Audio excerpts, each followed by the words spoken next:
So hello है everyone, मैं हूं पवन और स्वागत करता हूं इस पवन के गन में। मैं आपको समस्तीपुर के उदयपुर गांव में और यहाँ पर आज कथा होने वाला है। तो चलो आज हम पूरा कथा को सुनाएंगे। और आज है 6वां दिन और कल है 7वां दिन भी, लेकिन कल जो कथा होगा 12 बजे। तो चलो आपको अगर पता है तो 12 बजे आ जाइए, अगर नहीं पता है तो इस वीडियो के जरिए आपको पता चल गया होगा। तो चलो यहाँ पर देख सकते हो कथा शुरू होने में आपको कुछ ही बाकी है। तो चलो आपको सीधा कथा मिलाते हैं। रास का अर्थ ना भारत के कुछ लोग गलत, जो लोग नहीं जानते वो गलत अर्थ करते हैं, जबकि रास का सही मीनिंग क्या है, अर्थ क्या है, वो आज हम आपसे बात करेंगे। रास में हुआ क्या था, एक्चुअली क्या होना चाहिए, उस पर हमें आपको एक बात समझानी है। समझो, रास जो था उस रास में भगवान ने गोपियों को बुलाया। और गोपी मतलब क्या है? गोपी मतलब स्त्रियां नहीं। उस गोपी उस रास में भगवान शंकर भी आए कि नहीं दादाजी? रास जब भगवान ने रचाया तो शंकर जी आए थे कि नहीं? ये दादाजी बताएंगे। शंकर जी आए थे कि नहीं? हाँ या ना? चश्मा वाले भैया, शंकर जी आए कि नहीं?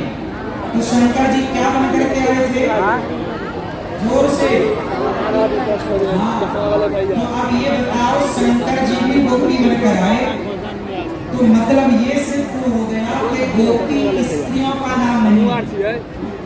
गोपी मतलब स्त्री नहीं, गोपी एक भाव है। गोपी क्या है? बोलो, गो मतलब, पी मतलब पीना, जिन्होंने अपने भीतर की संपूर्ण वासनाओं को, गलत इच्छाओं को जिसने समाप्त कर दिया हो पीकर।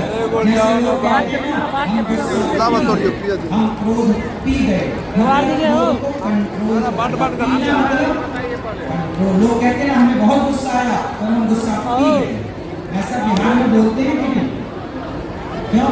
हम गुस्सा पी गए मतलब हमने अपने गुस्से को कंट्रोल किया।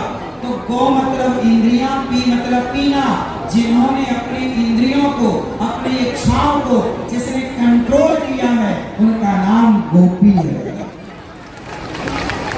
जिन्होंने अपने भीतर की वासनाओं को कंट्रोल किया है, उनका नाम, हाँ।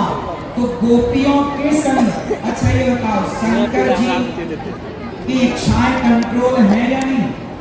शंकर जी ने तो वो कहते हैं ना, को जला दिया था, कभी प्यासे को पानी पिलाया नहीं, तो पास अमृत पिलाने से क्या? को ये बात पता है कि शंकर जी ने तीसरी आंख खोल के कामदेव को जलाया था। किस किस को पता है? जिसको पता है वो कृपया दादाजी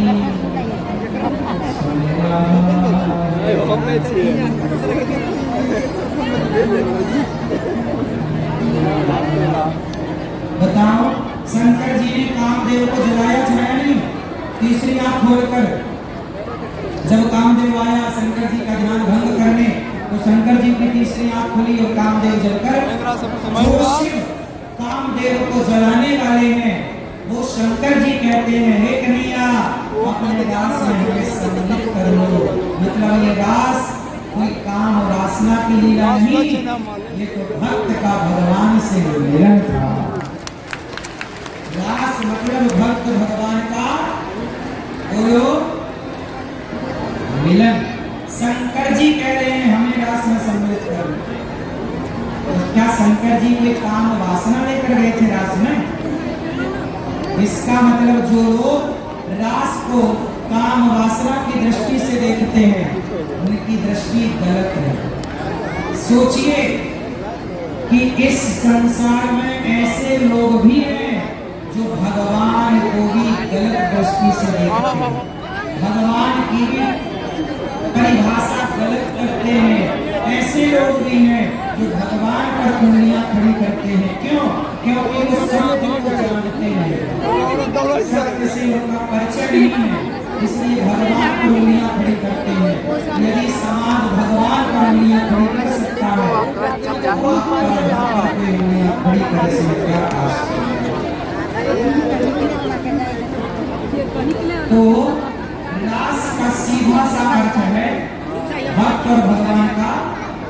जोर से। अच्छा मुझे दूसरी बात बताओ। अच्छा ये बताओ कि किसी लड़के के अंदर, किसी लड़की के अंदर माना कि काम वासना है,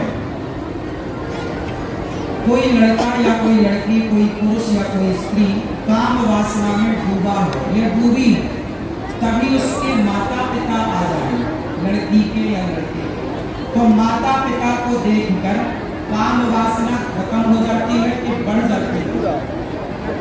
जोर से, जोर से, फास्ट। सबको उत्तर इसलिए देना है क्योंकि इसी उत्तर से भी मैं कुछ समझाऊंगा। समाप्त होगी कि बढ़ेगी? जोर से बोलो। क्यों? क्या होगा? खत्म हो जाएगी ना? जब माता पिता को देखते ही लड़का और लड़की की वासना समाप्त हो जाती है।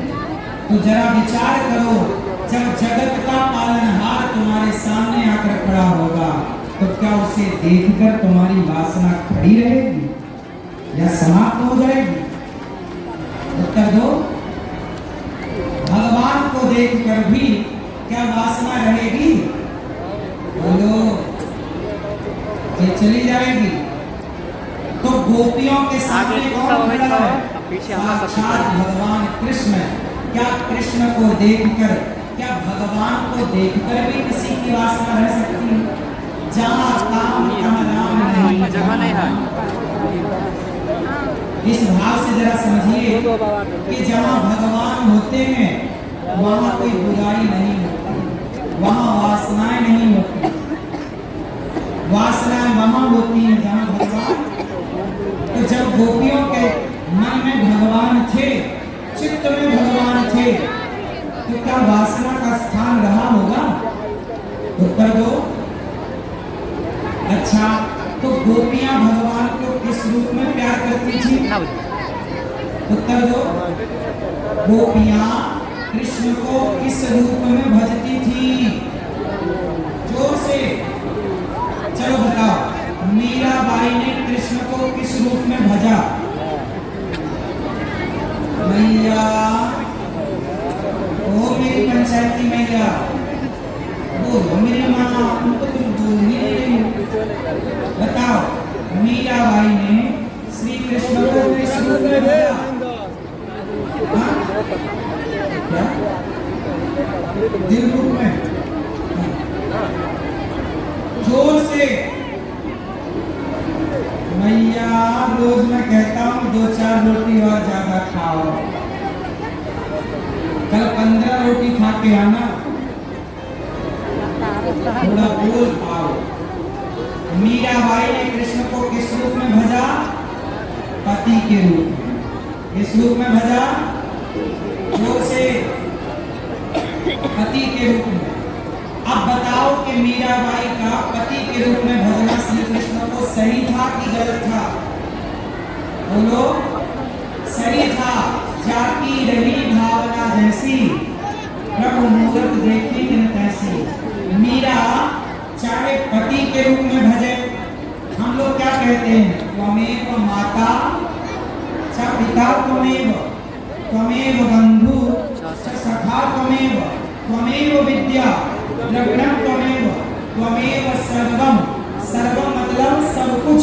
हे प्रभु आप हमारे सब कुछ हैं। तो जो जिस भाव से भजता है भगवान से, उस भाव से मिलते हैं। तो मीरा ने पति के रूप में भजा तो भगवान पति के रूप में मिले। उसी तरह गोपियां श्री कृष्ण को अपने पति के रूप में भजा करती थी। एक नंबर का कृष्ण को अपना पति मानते हैं। आप में से कितने लोग कृष्ण को अपना पति मानते हैं? भैया, आपके पति का नाम क्या है? क्या है?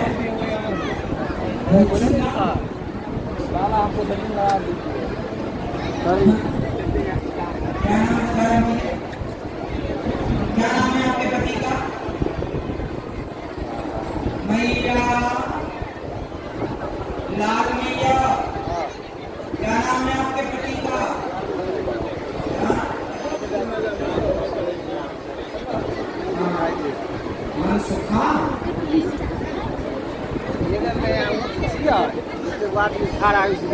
सुनो, आपका ये जो पति है, मंगलसूत्र पहनाने वाला, मांग भरने वाला, ये पति कितने दिन पहले मिला,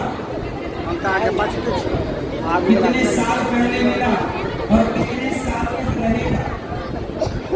ये जो पति है ना, ये परमानेंट नहीं, लेकिन जो श्री कृष्ण है वो सबके प्रति है। आप लोग मानते नहीं, आप बोले नहीं हमारा देव भोजपुरी है, सबके प्रति श्री कृष्ण। आप लोग नहीं मानते, पर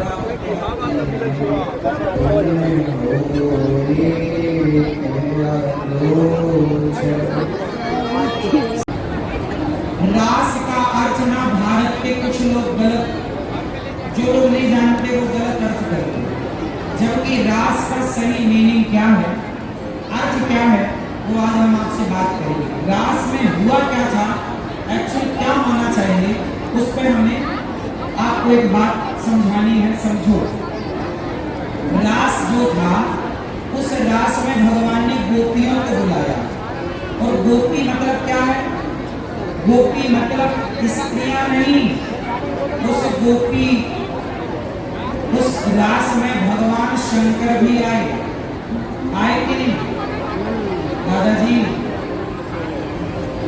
रास जब भगवान ने रचाया तो शंकर जी आए थे कि नहीं, ये दादाजी बताएंगे। शंकर जी आए थे कि नहीं, हाँ या ना, चश्मा वाले भैया, शंकर जी आए कि नहीं। तो शंकर जी क्या बन करके आए थे, जोर से, हाँ। तो अब ये बताओ, शंकर जी भी गोपी बनकर आए, तो मतलब ये सिद्ध हो गया कि गोपी स्त्रियों का नाम नहीं, गोपी मतलब स्त्री नहीं, गोपी एक भाव है। गोपी क्या है, ओ महेंद्र तंदू ले ले बना काम फुटै छ। गो मतलब, पी मतलब पीना, जिन्होंने अपने भीतर की संपूर्ण वासनाओं को, गलत इच्छाओं को जिसने समाप्त कर दिया हो पीकर। जैसे लोग कहते हैं ना, हम क्रोध पी गए, कंट्रोल, लोग कहते हैं हमें बहुत गुस्सा आया और हम गुस्सा पी गए, ऐसा बिहार में बोलते हैं कि नहीं, क्यों, हम गुस्सा पी गए मतलब हमने अपने गुस्से को कंट्रोल किया। तो गो मतलब इंद्रियां, पी मतलब पीना, जिन्होंने अपनी इंद्रियों को, अपनी इच्छाओं को जिसने कंट्रोल किया है, उनका नाम गोपी है। जिन्होंने अपने भीतर की वासनाओं को कंट्रोल किया है, उनका नाम, हाँ। तो गोपियों के संग, अच्छा ये बताओ, शंकर जी की इच्छाएं कंट्रोल है या नहीं। शंकर जी ने तो वो कहते हैं ना, को जला दिया था, कभी प्यासे को पानी पिलाया नहीं, तो पास अमृत पिलाने से क्या लोगों को ये बात पता है कि शंकर जी ने तीसरी आंख खोल के कामदेव को जलाया था। किस किस को पता है, जिसको पता है वो क्या दादाजी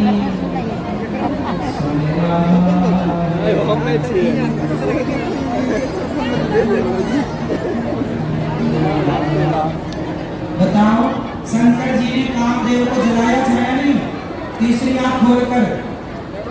जब कामदेव आया शंकर जी का ध्यान भंग करने, तो शंकर जी की तीसरी आंख खुली और कामदेव जलकर, जो शिव कामदेव को जलाने वाले हैं वो शंकर जी कहते हैं, हे कन्हैया अपने दास में हमें सम्मिलित कर लो।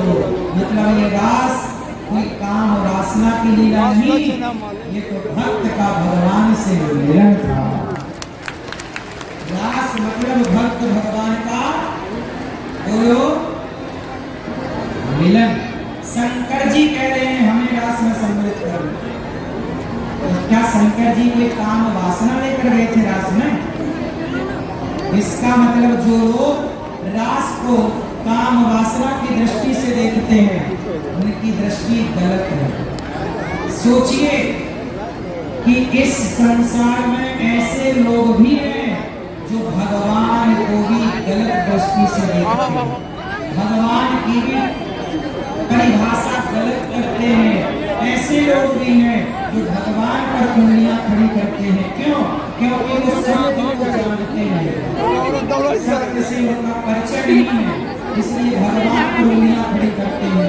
यदि समाज भगवान पर उंगलियां खड़ी कर सकता है तो आप पर भगवान पे उंगलियां खड़ी करने से क्या आस है?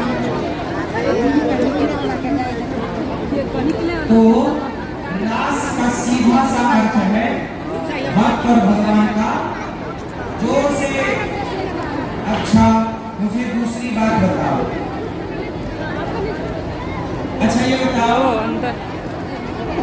कि किसी लड़के के अंदर, किसी लड़की के अंदर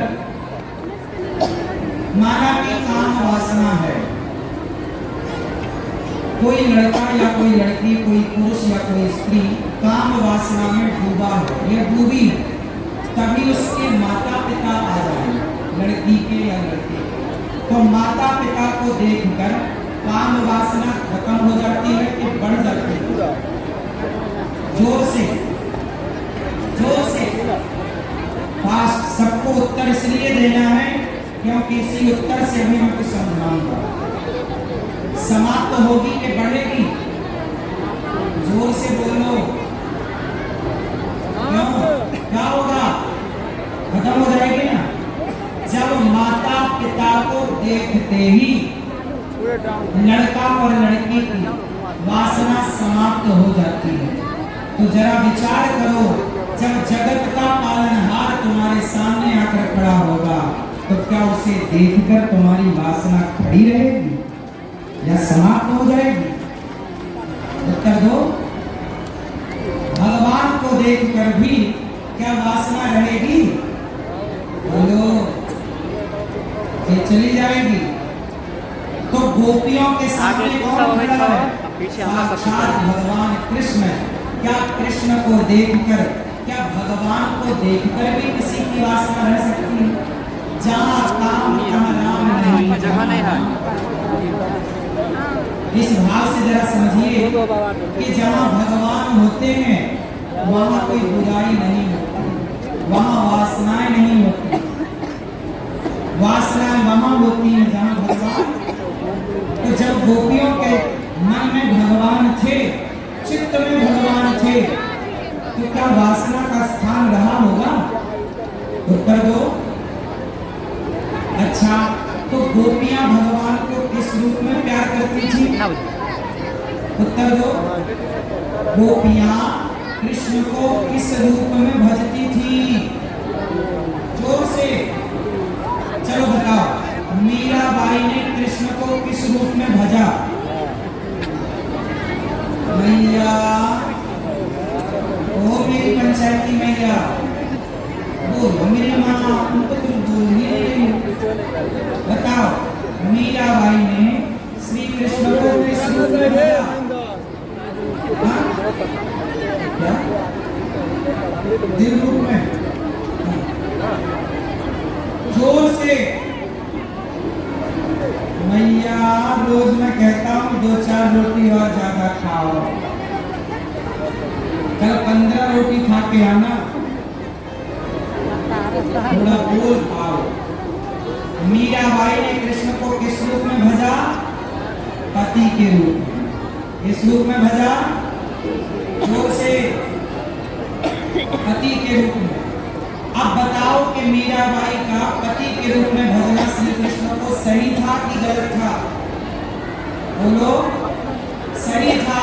जाकी रही भावना जैसी, प्रभु मूरत देखी किन तैसी।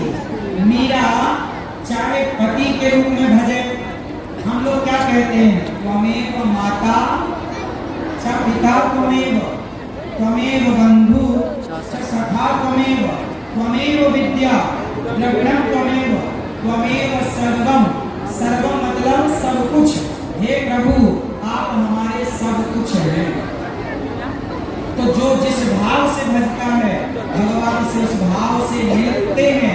तो मीरा ने पति के रूप में भजा तो भगवान पति के रूप में मिले। उसी तरह गोपियां श्री कृष्ण को अपने पति के रूप में भजा करती थी। एक नंबर काम कर कृष्ण को अपना पति मानती हैं। आप में से कितने लोग कृष्ण को अपना पति मानते हैं? भैया आपके पति का नाम क्या है? क्या है?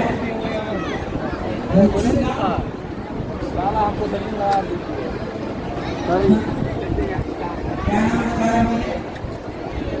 क्या नाम है आपके पति का? मैया लाल मैया। क्या नाम है आपके पति का?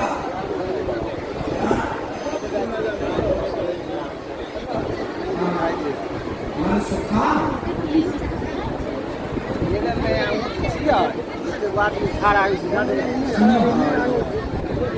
आपका ये जो पति है मंगलसूत्र पहनाने वाला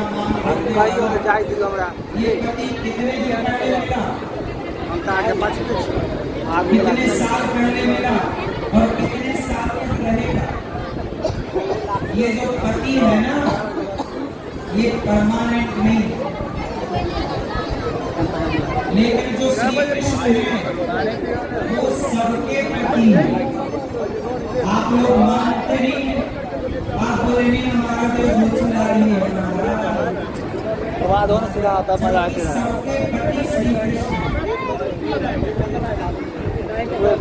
आप लोग नहीं मानते पर